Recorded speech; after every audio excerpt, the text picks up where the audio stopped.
Bonjour à tous et bienvenue sur la 5e étape de la Vuelta. Le peloton roulera encore au Pays Basque aujourd'hui entre Irún et Bilbao avec un circuit autour de la plus grande cité de la province pour terminer. Les Jumbo-Visma ont pris le contrôle de la course depuis vendredi, le contre-la-montre par équipe à Utrecht, depuis un maillot rouge chaque jour, et si c'était encore le cas aujourd'hui. Is it your turn today? No, I don't think so. I'm still some seconds, and I think Primoz is in a good place. We have to see how today is, but it's not necessary to keep the jersey for the whole race, but it depends on the right moment. Today we just need to be in front and see how it is, but I'm sure there's a lot of riders that are still motivated to take the red jersey. Chez Ineos, le début de cette Vuelta est bien maîtrisé, ils sont 5 dans le top 10 dont Pavel Sivakov, prêt à assumer le poids de la course avec son équipe. I think it's a strength for us. It's really good. We're in a good position. I mean, today in the final we can use numbers and it's good for us for sure.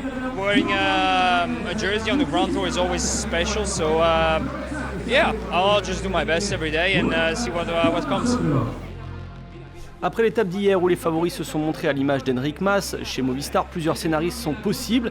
Une nouvelle explication entre leaders ou une échappée qui se jouerait de la vigilance des Jumbo-Visma avec les écarts déjà faits au général. Le coureur Enric Mas de la Movistar, lui, veut encore se tester. Bueno, yo creo que va a llegar un grupo reducido, no muy pequeño, pero tampoco muy grande, y yo creo que será un tipo ayer, ¿no? Bueno, ayer un poco diferente, pero va a ser un poco 20-25 corredores que vamos a estar ahí, creo.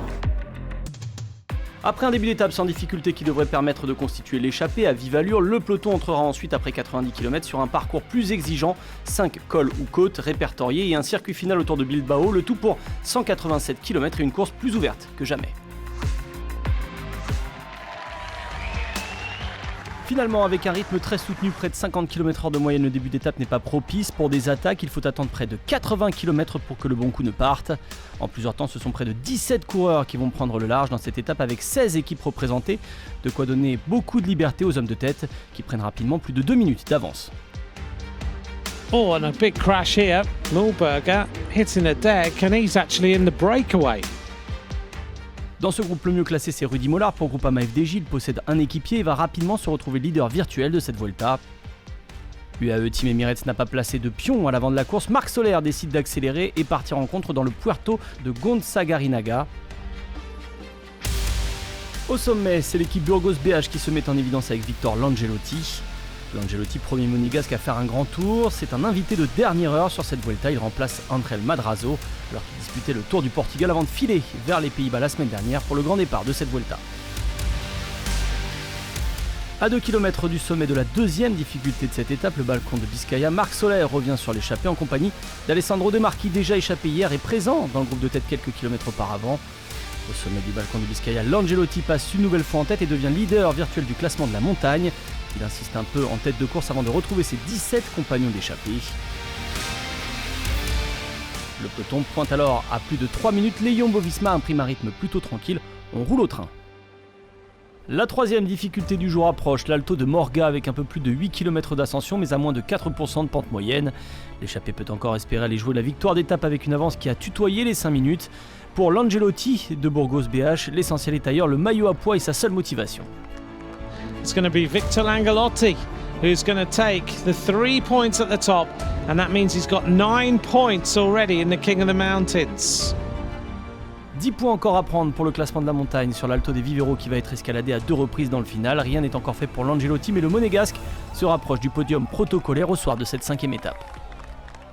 Le groupe de tête a perdu quelques éléments au fil de la journée, ils sont une grosse dizaine encore devant en arrivant à l'Alto des Viveros, 8% de pente moyenne sur 4,6 km, voilà un terrain de jeu pour faire des écarts. D'ailleurs, à 2 km du sommet, Lawson Craddock de Bike Exchange passe à l'attaque.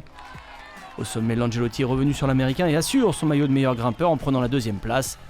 L'échappée aborde les 30 derniers kilomètres avec 5 minutes d'avance sur le peloton au premier passage sur la ligne d'arrivée à Bilbao. C'est une nouvelle fois Langelotti qui passe en tête. Une chose est sûre, la victoire d'étape se jouera entre les 12 hommes encore à l'avant. Mollard peut lui rêver du maillot rouge de leader. Jake Stewart sur la partie plate à la sortie de Bilbao va tenter sa chance. Son but est simple, empêcher Fred Wright d'aller chercher des bonifications au sommet de la deuxième ascension de l'Alto des Viveros afin de faciliter ensuite la prise de pouvoir de Rudy Mollard au classement général. Le Britannique de l'équipe Groupama FDJ va entamer seul l'ascension finale, mais un homme semble fort dans le groupe de poursuite, c'est Marc Soler. Le combatif du jour passe à l'offensive, Soler va déposer Stewart ensuite dans la montée avant de prolonger son effort. Il prend une quinzaine de secondes d'avance alors qu'il reste environ 7 km derrière. On laisse Fred Wright, supposé être l'un des plus rapides, faire le travail pour revenir. Mais les poursuivants plafonnent et tardent à boucher l'écart. Ils sont désormais 10 derrière Soler en poursuite avant le dernier kilomètre, mais l'Espagnol résiste. On se regarde parmi les fuyards. C'est une chance pour le coureur UAE Team Emirates.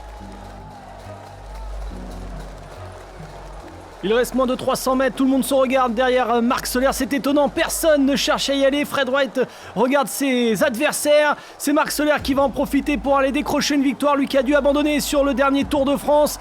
Marc Soler était le plus fort dans les montées aujourd'hui et il le prouve dans ce final encore une fois. Fred Wright qui accélère derrière, mais c'est bien Marc Soler qui va aller décrocher une victoire 2 ans après son premier succès sur la Vuelta. Victoire pour l'Espagnol Marc Soler.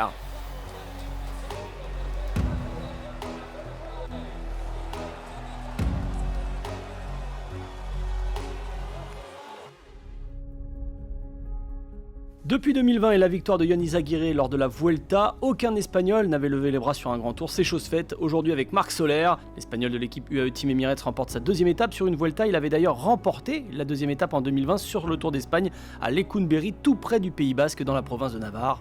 Le vainqueur de Paris-Nice 2018 en difficulté sur le dernier Tour de France semble avoir de meilleures jambes chez lui en Espagne. Muy contento, no me lo esperaba después de ayer, pero bueno, al final he podido rematar y muy feliz. Siempre se habla mucho, pero no es fácil. Al final hay muchos españoles en muchos equipos, pero muchas veces toca trabajar. No es fácil, pero bueno, también se puede ganar. On s'est peut-être un peu trop regardé parmi les poursuivants. Fred Wright faisait figure d'épouvantail et pourtant derrière Soler, c'est bien Daryl Impey qui règle le sprint de l'échappée devant Wright et Rudy Mollard, le grand gagnant du jour car le peloton passe la ligne à plus de 5 minutes. Rudy Mollard endosse le maillot de leader devant quelques coureurs présents dans l'échappée à l'image de Wright, Arne et Craddock. Roglic 5ème est à plus de 4 minutes. Mollard prend un maillot de leader pour la deuxième fois sur la Vuelta après 4 jours passés en rouge en 2018. Le maillot vert, Sam Bennett mène toujours le classement par points, Mats Pedersen reste à 9 points, Marc Soler a pris 47 points sur cette journée et occupe la 3ème place. Le maillot à pois change d'épaule, c'est un monégasque qui monte pour la première fois sur un podium protocolaire dans un grand tour. Victor Langelotti empoche 13 points et prend les commandes du Grand Prix de la Montagne. L'échappée a aussi profité à Fred Wright, le Britannique qui chipe le maillot blanc de meilleur jeune à son compatriote Ethan Hayter. Pavel Sivakov et Remco Evenepoel sont sur le podium et devraient se battre dans les prochains jours pour le reprendre.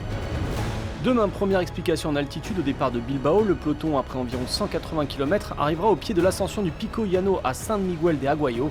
Plus de 12 km à près de 7% de pente moyenne, voilà un beau défi à relever pour le nouveau maillot rouge de cette Vuelta, Rudy Mollard.